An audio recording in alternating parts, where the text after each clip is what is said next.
नमस्कार, मैं हूं संजय शर्मा। आप देख रहे हैं 4PM महाराष्ट्र। आज तक के दिन खराब थे जो अंजना ओम कश्यप, खान सर और बाकी टीचरों से भिड़ गई। बड़ा बुरा हाल हुआ। अभय दुबे जी से पूछा मैंने कि ये नोएडा चैनल के एंकरनियां जो दिन रात नफरत की खेती करते हैं, क्या भविष्य है इनका और ये क्या करेंगे? जोरदार बातचीत की है मैंने। अभय दुबे जी से पूछा है कि ममता बनर्जी के वो सांसद क्या गिरगिटों का मुकाबला करेंगे।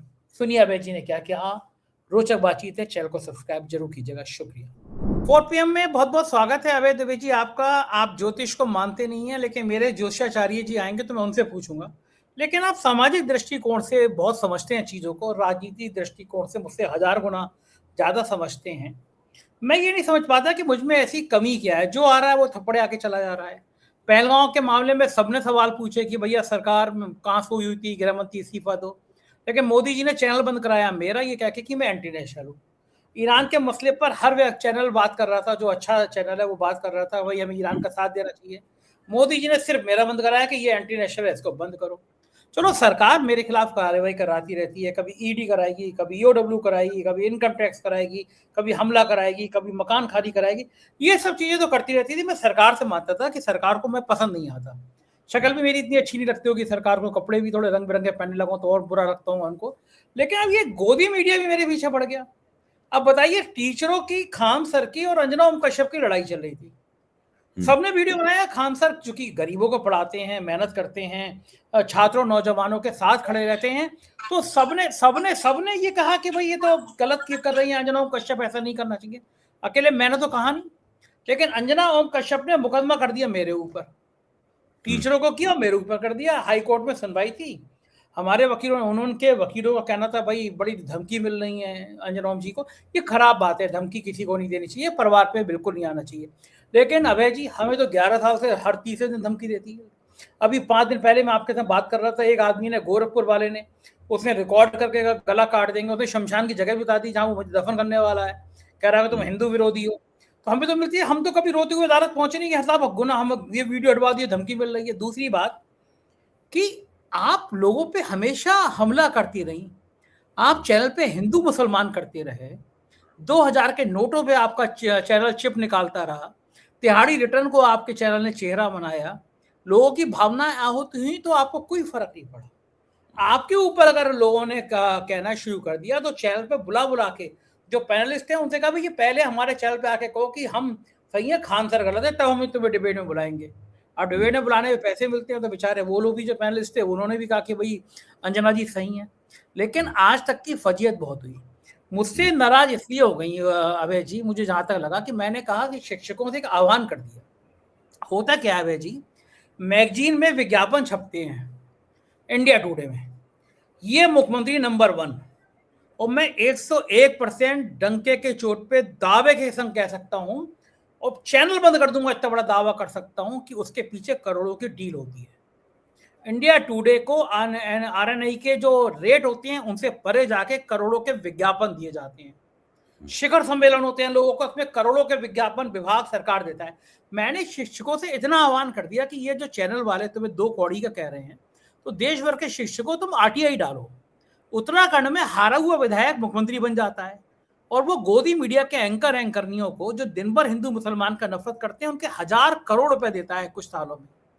कितना पैसा, टैक्स का पैसा। तो मैंने बस ये आह्वान कर दिया कि जरा आज तक वालों की जन्म पत्री निकाल लो, हर जगह आरटीआई करो, पूछो कि पिछले कुछ सालों में इन गोदी मीडिया के एंकरों को, चैनलों को कितना पैसा दिया। और मैंने तो ये मांग करी है और सुप्रीम कोर्ट तक मैं मांग करूंगा, जल्दी करूंगा, मेरे वकील हैदर परमिशन देंगे कि मीडिया को सरकार जितना पैसा देती है वो एक फोरम पे, वेबसाइट पे आना चाहिए।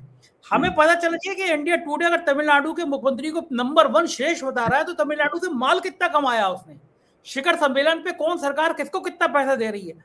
ये हजारों करोड़ रुपए अगर गोदी मीडिया में बट रहा है तो टैक्स, नौजवानों से कह रहे हो कि पकौड़ा तलो, उनको अग्निवीर में पेंशन के पैसे नहीं है और मीडिया को हजारों करोड़ रुपए दोगे। तो मैंने ये आह्वान कर दिया, अंजना ओम जी ने मुकदमा कर दिया। न्यायालय ने आज कहा कि 17 तारीख को सुनवाई करेंगे, क्योंकि बात तो सही है, ऐसी वीडियो तो हटानी चाहिए। लेकिन ये गंभीर विषय है अभय जी, पूरे प्रकरण पे आप बताइए मैं कहाँ गलत हूँ, क्यों मेरे को हर आदमी इस पूरे प्रकरण में आपकी ये जो मांग है कि जो व्यावसायिक टीवी खबरिया चैनल हैं, उनको जितने सरकारी विज्ञापन मिलते हैं, एक तो उसमें कितना पेमेंट, कितना भुगतान हो रहा है, वो फिगर, वो अंक सबके सामने आना चाहिए, नंबर एक बात। दूसरे, उन राज्य सरकारों से या उन सरकारी विभागों से पूछा जाना चाहिए कि इन विज्ञापनों को देने का औचित्य क्या है, इन विज्ञापनों के देने से कौन सा सार्वजनिक हित जो है ना वो सिद्ध हुआ है।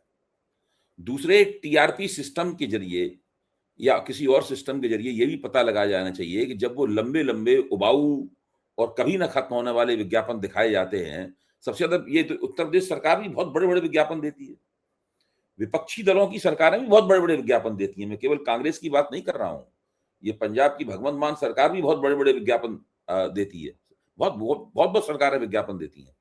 तो आखिरकार जो दर्शक है वो क्या इन विज्ञापनों को देखता भी है?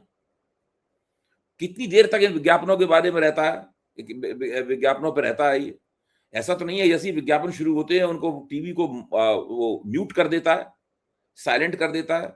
मेरा मानना है कि अखबारों में छपने वाले एक एक पेज के विज्ञापन, जो कभी कभी तो अखबार की शुरुआत से ही शुरू हो जाते हैं, और एक किसी किसी दिन जो है वो बधाइयों के, वो फलाना दिन है, प्रधानमंत्री को बधाई, मुख्यमंत्री को बधाई, प्रधानमंत्री की बड़ी तस्वीर, मुख्यमंत्री की छोटी तस्वीर, इतने बड़े पैमाने पर जो अरबों खरबों की पूंजी की लागत से चलने वाले मीडिया संस्थान हैं, चाहे वो अखबार हों, चाहे वो ये गोदी मीडिया कहे जाने वाले चैनल हों, इन सब के ऊपर जनता का धन बुरी तरीके से लुटाया जाता है।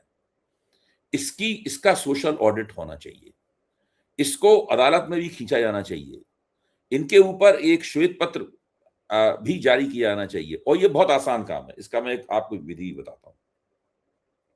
आप किसी एक बुद्धिमान और अध्यवसायी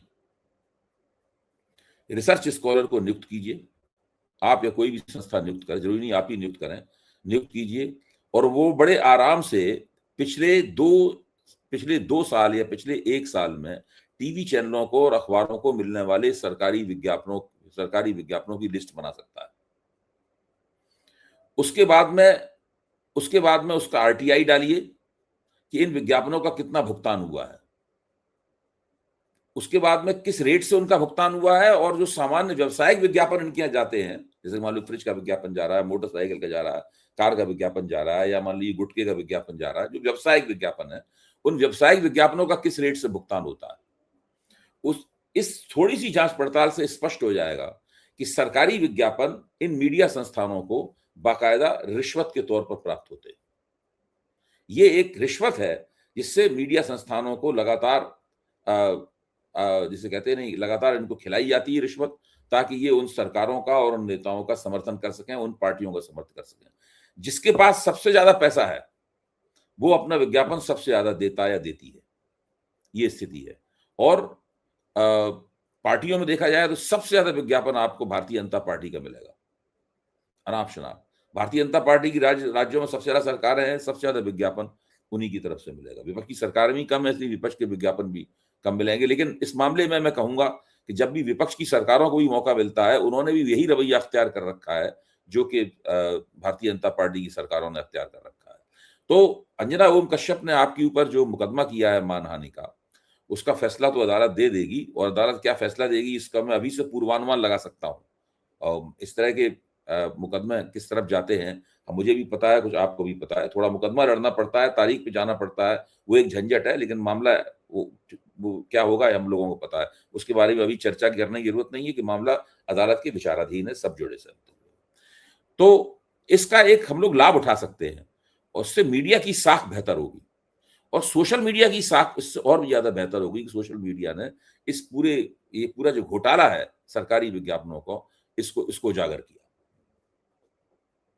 मुझे एक बात बताइए अभय सर, कि ये जो विज्ञापन मिलते हैं क्या इसी बात के लिए मिलते हैं कि अपने चैनलों पर तुम लोग हिंदू मुसलमान फसाद करते रहो, अब्दुल की चूड़ी टाइट करते रहो, देश में नफरत का माहौल बनाते रहो, बेरोजगारी पे बात मत करो, किसान पे बात मत करो, महंगाई पे बात मत करो, क्या पीछे यही खेल होता है? भाई मेरा तो मानना यह है कि ये सारी की सारी चीजें जब से मोदी सरकार ने मीडिया को कैप्चर किया है। मीडिया को कैप्चर करने के बाद में मोदी सरकार और उसके कुछ रणनीतिकार ही तय करते हैं कि ये अखबार क्या लाइन लेंगे और ये जो खबरिया चैनल हैं ये क्या लाइन लेंगे। देखिए, मैं भी इन तमाम चैनलों पे बहुत जा चुका हूं। अब मैंने जाना कम कर दिया है, ना के बराबरी कर दिया है, क्योंकि मैं अपना भी एक सोशल मीडिया प्लेटफॉर्म चलाता हूं। लेकिन 4PM पर आप अभी भी जब जाते हैं तो देश की सबसे बढ़िया बहस संदीप चौधरी के साथ जाते हैं। देश सुनता है संदीप चौधरी को भी और आपको भी। जी, हाँ, मैं संदीप के यहाँ जाता हूँ और लेकिन बाकी जगह जाना मैंने ना के बराबरी कर दिया है। उसका कारण ये है कि समय उतना नहीं मिलता। और मुझे बुलाने से शायद वो लोग परहेज भी करते हैं। उन्हें लगता है कि इसको बुलाने से उनकी गोटी जो करना चाहते हैं लाल वहाँ पे नहीं हो पाएगी उस तरीके से। मैं कुछ ना कुछ उनके लिए एक समस्या ही पैदा करूँगा। और जबकि ये सभी चैनल जो हैं और जो गोदी मीडिया के कई एंकर हैं, वो सब मुझे व्यक्तिगत रूप से जानते हैं, अपने कार्यक्रम में बहुत बार बोला भी, एक आध बार नहीं, मतलब मैं कहता हूँ 50-50, 100-100 बार बोला चुके होंगे कम से कम ये। तो लेकिन अब ऐसी स्थिति वहां बन गई है कि वहां जाने का भी अब कोई लाभ नहीं रहा। आपके लिए अपनी बात कहने के उत्तरोत्तर वहां मौके कम होते जा रहे हैं, क्योंकि वो पूरी जो एक सांप्रदायिक राजनीति और सांप्रदायिक प्रचार है, मुसलमान विरोधी घृणा और अल्पसंख्यक विरोधी घृणा का जो प्रचार है, जिस तरीके से वो पूरा एजेंडा चलाया जाता है, उस एजेंडे में हमारे जैसे, आपके जैसे लोगों की जगह कहाँ है? आप जाके कुछ कह सकते हैं, लेकिन उसमें एंकर वही होता है, एक और व्यक्ति बैठा होता है, जिसे विश्लेषक के तौर पर पेश किया जाता है, वो भी भारतीय जनता पार्टी और राष्ट्रीय स्वयंसेवक संघ का होता है। भारतीय जनता पार्टी का अपना प्रवक्ता होता ही है, कोई एक संघ विचारक के नाम से भी एक व्यक्ति बैठा दिया जाता है। तो 6 लोगों की मंडली में कम से कम 4 या 5 लोग ऐसे होते हैं जो एक तरफ के होते हैं, बाकी 2 लोग जो होते हैं वो दूसरे तरफ के होते हैं। तो ये स्थिति होती है, इसलिए उसका कोई मतलब नहीं है। मीडिया पूरी तरीके से कैप्चर किया जा चुका है। सरकार जो नैरेटिव चलवाना चाहती है, उस नैरेटिव को वो चलाता है। अब देखिए, 6 तारीख को जबकि काकरोचों का प्रदर्शन था जंतर मंतर के ऊपर, तो आप जितने भी चैनल हैं सब देख लीजिए, क्या किसी ने उस खबर को दिखाया? जैसे कि कोई घटना ही ना हो, बिल्कुल एकदम। कितनी महत्वपूर्ण घटना है। अच्छा चलिए, आपको लोगों छोड़े, मुद्दा तो महत्वपूर्ण उठा रहे थे। वो मुद्दा क्या उठा रहे थे? वो मुद्दा यही तो उठा रहे थे कि भाई जो शिक्षा व्यवस्था में जो गड़बड़ है, प्रतियोगी परीक्षाओं में जो गड़बड़ है, सीबीएसई के अंदर जो घोटाला है, जी में जो घोटाला है, नीट में जो घोटाला है, उस घोटाले की जिम्मेदारी तय की जाए। और मोदी जी को चाहिए कि वो अपने शिक्षा मंत्री का इस्तीफा लें, उनसे जवाबदेही करें। मोदी सरकार एक जवाबदेह, उत्तरदायी सरकार बने, एक रिस्पॉन्सिबल गवर्नमेंट बने मोदी सरकार। ये ऐसी बातें करने वाली हमें सरकार नहीं चाहिए कि हमारे यहाँ इस्तीफे नहीं होते, चाहे मंत्री काम करे चाहे ना करे। यही तो बात उठा रहे थे। एक पत्रकार की एक साधारण जिम्मेदारी है कि भाई वो इस मुद्दे का समर्थन करे। मतलब अभिजीत दीपके का चेहरा उन्हें नापसंद है, मान लीजिए, या अभिजीत दीपके का इतिहास नापसंद, कह दीजिए भाई ये आदमी हमें नापसंद है, ये आदमी गड़बड़ है, हम इसको संदेह कर। देखिए, इतने लोग जो आए हैं इसके कार्यक्रम में, ये एक सही मुद्दे के ऊपर आए हैं। भीड़ उतनी महत्वपूर्ण नहीं है, भीड़ कम या ज्यादा हो सकती है, मुद्दा महत्वपूर्ण है, और उस मुद्दे का समर्थन सब पत्रकारों को करना चाहिए, जो इन लोगों ने नहीं किया, क्योंकि सरकारी पार्टी ये चाहती थी कि ये लोग ना करें। अबे जी, आप मेरे आइडियल इंसान रहे हैं, अब से नहीं सालों से रहे हैं। मैं मानता हूं कि पत्रकारिता में अगर मैं पहले 5 लोगों में श्रेष्ठता में गिनती करूंगा तो आप मेरे फेवरेट रहे हैं। आपने दर्जनों किताबें लिखी हैं, पिताजी आपके बेश्रेष्ठ पत्रकार, सामाजिक सरोकारों से आप जुड़े रहे हैं, आप इमरजेंसी में जेल गए हैं और राजनीति को सामाजिक पहलुओं का बहुत अच्छी तरह से जानते हैं। वो इंडिया टुडे, वो आज तक, एसपी सिंह जिसका चेहरा हुआ करते थे, पत्रकारिता के आइडियल स्तंभ हुआ करते थे। अब उसको ये समझ में नहीं आ रहा कि 35% देश की आबादी एक तरफ है जो बीजेपी को चुनती है, और 65% देश की आबादी वो है जो बीजेपी को वोट नहीं करती, भले वो बिखरी हुई हो। खान सर की कोचिंग में अब फायर ब्रिगेड वाले भी जा रहे हैं उनके अस्पताल में, अब नापजोप करने वाले भी हैं, क्योंकि वो नौजवानों की बात कर रहा है, वो छात्रों की बात कर रहा है, वो बेरोजगारी के मुद्दे पे बोल रहा है, वो ईरान के मुद्दे पे बोल रहा है। नाम में अगर मुसलमान है तो सलमान, वो शाहरुख खान की पिक्चर आई थी, तो वही वाली बात है, but I am not a terrorist. तो आप ये आज तक जैसे चैनल को नहीं समझ आ रहा, पहली बार मैंने देखा फंस गया है चैनल। अब अगर इनको ये समझ नहीं आ रहा कि देश की 65% आबादी को ये समझ में आ गया कि ये सिर्फ गोदी मीडिया का चैनल है, दिन भर ये एंकरनियां नफरत का प्रोपेगेंडा मचाते हैं, आज से हम इस चैनल को देखना बंद कर रहे हैं। अगर ये बॉयकॉट शुरू हो गया तो इस चैनल पे ताले पड़ जाएंगे। अरुण पुरी जी के लंबे चौड़े इतिहास को कूड़े के ढेर में फेंक दिया जाएगा। आने वाला समय भी लिखा याद करेगा कि कोई चैनल ऐसे तबाही हुआ। अगर ये 65% के दिमाग में आ गया चैनल को नहीं देखना है, आपको लगता है ये बात सच हो सकती है? देखिए, लोग चैनल देखना बंद कर सकते ये हैं? प्रवृत्ति पहले से ही बल पकड़ रही है। आप जो बात कह रहे हैं, मैं ये नहीं कह रहा हूं कि अचानक घटित होगी और 65% लोग एक वक्तव्य जारी करेंगे कि भाई आज तक चैनल नहीं देखना है या दूसरा कोई चैनल नहीं देखना है, ऐसा नहीं। लेकिन ये प्रवृत्ति जो है पहले से ही बल पकड़ रही है। इन लोगों को इन लोगों की साख सार्वजनिक जीवन में गिर गई है। जो लोग समाचार और विश्लेषण चाहते हैं, देखिए पत्रकारिता के बहुत से कर्तव्य हैं। एक कर्तव्य पत्रकारिता का उन बहुत से कर्तव्यों में ये भी है कि वो सरकार और सरकार के कामकाज को आलोचनात्मक दृष्टि से देखे। और आलोचना का मतलब निंदा नहीं है, आलोचना का मतलब है समीक्षा करना। ये उसका दायित्व है। इन लोगों ने इस दायित्व को त्याग दिया है। ये लोग हमेशा से ऐसे नहीं थे। मैं अंजना जी को भी जानता हूं और पत्रकारों को भी जानता हूं, व्यक्तिगत रूप से भी जानता हूं कईयों को। और पहले जिस तरह की वो बातें किया करते थे, आजकल वो जिस तरह की बातें किया करते हैं, दोनों में काफी फर्क है। देखिए, मोदी जी 2013 में, 2014 में, 2015 में ये जो पत्रकारिता में परिवर्तन आया है, जो गोदी मीडिया वाली चीज पैदा हुई है और जिस तरीके से मीडिया स्पेस को कैप्चर किया गया है, ये चीज 2019 के बाद घटित हुई है।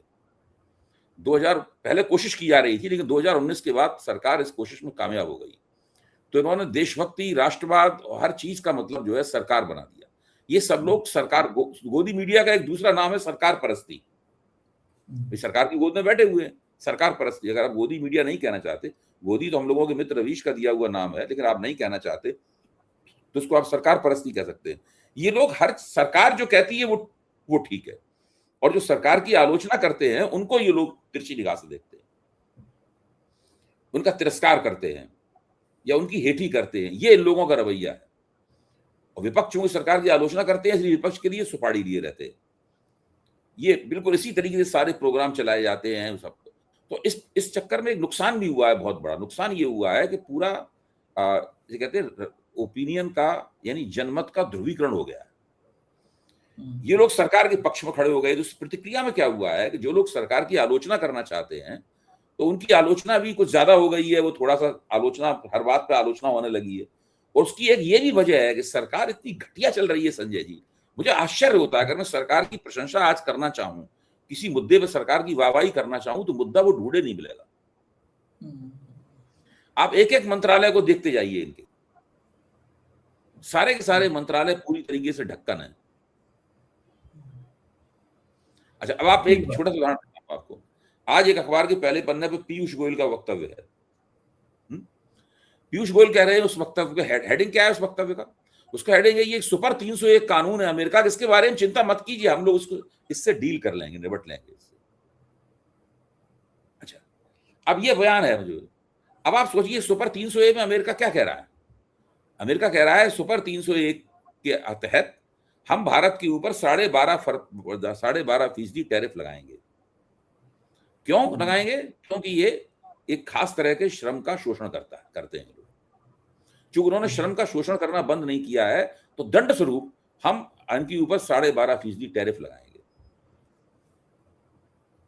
अच्छा, वाणिज्य मंत्री पीयूष गोयल ये कह रहे हैं कि ये चिंता की बात नहीं है अमेरिका का ये कहना, हम लोग इससे निपट लेंगे, यानी अमेरिका को समझा लेंगे, या कोई हम पतली गली निकाल लेंगे, या हम बच के निकल जाएंगे इससे।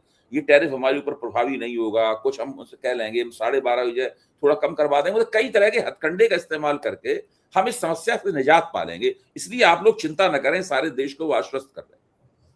आप सोचिए, ये इस तरह का जो भारत का वाणिज्य मंत्री ये जो आश्वासन दे रहा है, ये आश्वासन कितना अपमानजनक है। आप ये खड़े होकर स्पष्ट रूप से ऊंची आवाज में ये क्यों नहीं कह सकते कि हम किसी के श्रम का शोषण नहीं कर रहे? हमारे सही यहाँ बात है। कानून, हम उन कानूनों के तहत इस तरह के श्रम के शोषण की इजाजत नहीं देते, और अगर कहीं ऐसी बात हो रही है तो हम उसके खिलाफ कार्रवाई करते हैं और करेंगे भी कार्रवाई।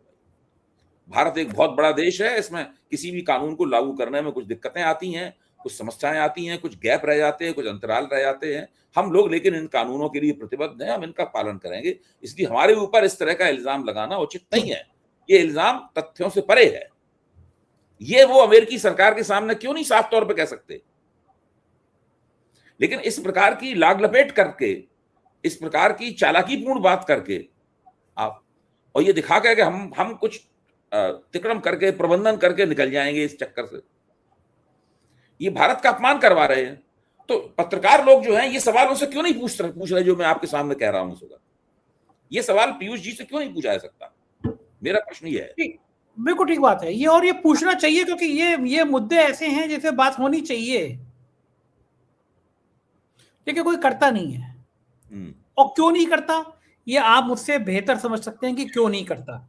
मैं अब एक दूसरी बात करना चाहूंगा कि लोकतंत्र इस देश में कहां बच रहा है। आप सोचिए कि स्थिति ऐसे हो गई है कि आप किसी को चुनते हैं कि वो सेकुलर है और वो पंचों में कम्युनल हो जाता है, उसकी विचारधारा खत्म हो जाती है। ममता बनर्जी के जिन सांसदों ने आज भाजपा के नेताओं से बात की होगी, तमाम गिरगिटों को अपने ऊपर शर्म आई होगी। जो ममता की चप्पल उठा के चलते थे, आज वक्त पलटते ही पलट गए। और लोकतंत्र में क्या खामी है कि एक बड़ा तबका टूटेगा तो दल बदल स्वीकार हो जाएगा, बीजेपी तो ताक पे रहती है। क्या वक्त नहीं आया कि जनता को ये सड़कों पे आके तय करना पड़ेगा गांधीवादी तरीके से कि अगर हमने अभय जी को वोट दिया है कि वो सांप्रदायिकता के खिलाफ लड़ेंगे, तो उन पार्टियों के पास नहीं जाएंगे जो कम्युनल है, किसी पार्टी के पास नहीं जाएंगे। हमने अभय जी को दिया है कि वो संजय शर्मा पार्टी में चुने गए हैं, इसलिए हम उस पार्टी को देंगे। नैतिकता वैतिकता नेताओं के अंदर कहीं बची नहीं है, खून पानी हो गया, कोई शर्म बची नहीं है। ये दल बदल विरोधी कानून के अंदर तो बहुत घपले हैं और इसके ऊपर बहुत चर्चाएं हो चुकी हैं, काफी विद्वत्तापूर्ण चर्चाएं भी हुई हैं। वो सब चर्चाएं फाइलों में बंद हैं। इसके अंदर एक सुधार होना चाहिए इस कानून का, लेकिन वो उसके ऊपर, उसके बारे में कोई सोचता नहीं है।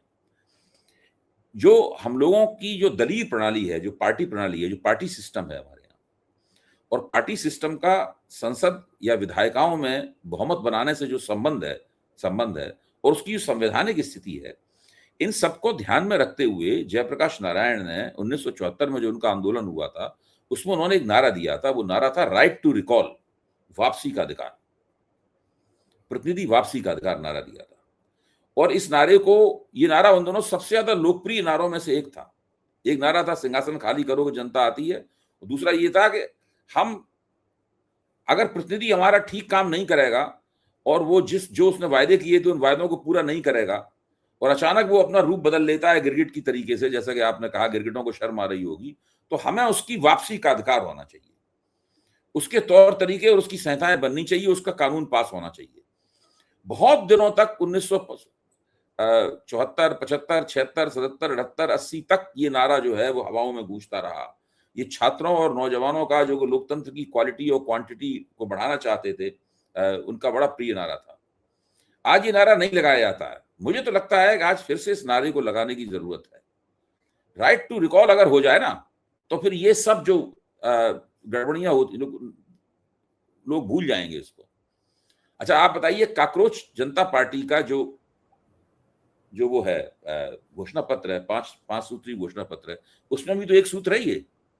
बिल्कुल है। जनता पार्टी की जो लोकप्रियता हुई, मतलब ऑनलाइन लोकप्रियता हुई, लोकप्रियता का रहस्य तो 5 सूत्रों में निहित है। उसमें भी तो है ये। बिल्कुल सही, उसमें यही आ रहा है। एकदम। तो राइट टू रिकॉल, प्रतिनिधि वापसी का, और इसके साथ ये भी जुड़ जाता है कि हमारा प्रतिनिधि को कैसा हो, उसकी क्वालिटी कैसा हो। जो व्यक्ति हमारे प्रतिनिधि होने का दावा करने के लिए चुनाव लड़ रहा है, और मान लीजिए वो 51 वोट उसको मिल गए, 49 वोट मिले उसके प्रतिद्वंदी को, निकटतम प्रतिद्वंदी को, और उसके बाद वो चुन गया। यही तो भारत का चुनावी सिस्टम है, first pass the post system है। और उसके बाद फिर वो कोई वायदा नहीं पूरा कर रहा है। कुछ लोग तो कॉन्स्टिट्यूंसी में आते ही नहीं है, गायब ही हो जाते हैं बिल्कुल। उनके लिए पर्चे छपवाने पड़ते हैं कि भाई इसको ढूंढो कहाँ है। ये था, तो पुलिस में लोग थाने पहुंच जाते हैं कि भाई इनकी खोया पाया की रिपोर्ट लिखो इनकी, ये सब होता है। तो कुछ लोग बहुत भ्रष्टाचार करते हुए पकड़े जाते हैं। कुछ लोग पार्टियां बदलते हैं, कुछ लोग राज्यसभा में और दूसरी जगहों पे पाला बदल के वोटिंग करते हैं, पाला बदल के वोटिंग में वो बहुत माल काटते हैं।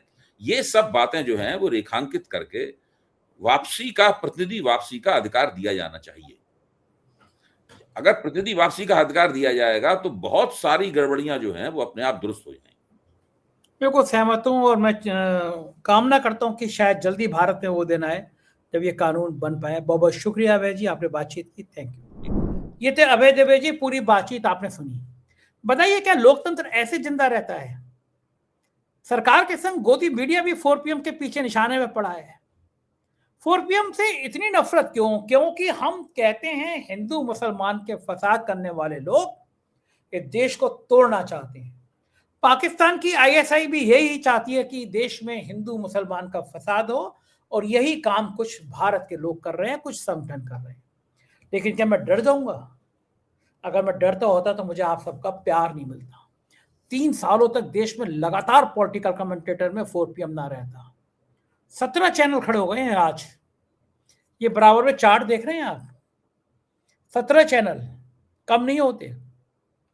बॉलीवुड की दुनिया के लोग भी बहुत प्यार कर रहे हैं। कल मैंने 4PM पॉडकास्ट पे मनोज वाजपेयी जी का इंटरव्यू किया, लाखों लाख व्यू 24 घंटे में आ गए।